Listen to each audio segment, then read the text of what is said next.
கர்த்தருடைய பிரியமான தேவச்சனமே, அனைவருக்கும் இயேசு கிறிஸ்துவின் நாமத்தினாலே வாழ்த்துக்களை கூறிக்கொள்கின்றேன்.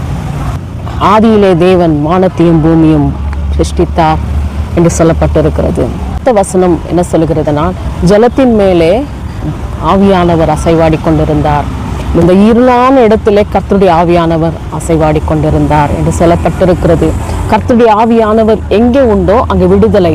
வானத்தையும் பூமியும் சிருஷ்டித்தார், வெளிச்சம் உண்டாக கெடுவது என்று சொன்னார். ஆதியிலே அசைவாடி கொண்டிருந்தவர், அந்த 1ஆம் அதிகாரத்தில் அசைவாடி கொண்டிருந்த தேவன் ஆதாமிடத்துல கூட அப்படியாகவே அசைவாடி கொண்டிருந்தார். அவர் பழத்தை சாப்பிட்ட உடனே அந்த மகிமை ஆவி என்னென்ன அதிகாரத்தை கொடுத்திருக்கிறாரோ அது எல்லாவற்றையும் அவன் எழுந்ததை 2ஆம் அதிகாரத்தில் பார்க்கிறோம்.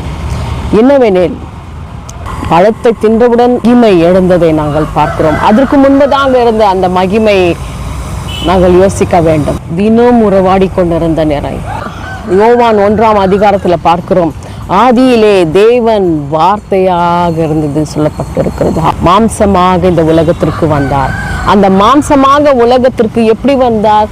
அது கன்னியின் மரியாளின் கர்ப்பத்தில் உருவானதை பார்க்கிறோம். இயேசு என்னும் பேர் கொண்ட, இம்மானுவேல் என்ற பேர் கொண்ட, இரட்சகர் என்று பேர் கொண்ட கர்த்தருடைய ஆவியானவர் மாம்சமாக வார்த்தையாக இருந்த ஆவியான ஆதாமோடு இருந்தவர் மரியாளின் வயிற்றுக்குள்ளே மாம்சமாக மாறினது. நாங்கள் இந்த காலத்தில் ஆதாம் ஒன்றுதான் அந்த பழத்தின் நிமித்தமாக நாங்கள் எழுந்ததான மகிமை நமக்குள்ளே இயேசு எனும் நாமம், இயேசு எனும் இரட்சகரின் நாமம், மகிமையான நாமம், வானத்தையும் பூமியும் படைத்ததான அந்த சர்வ வல்லவருடைய நாமம் நமக்குள்ளே பிறக்கும் போது வியாதியில் இருக்கிறவர்கள், தோல்வியில் இருக்கிறவர்கள், எதுவாக இருந்தாலும் கர்த்தர் விடுதலையாக்கி நடத்தக்கூடியவராக இருக்கிறார். பிரியமானவர்களே, தேவன் தாம் உங்களை ஆசீர்வதிப்பார்.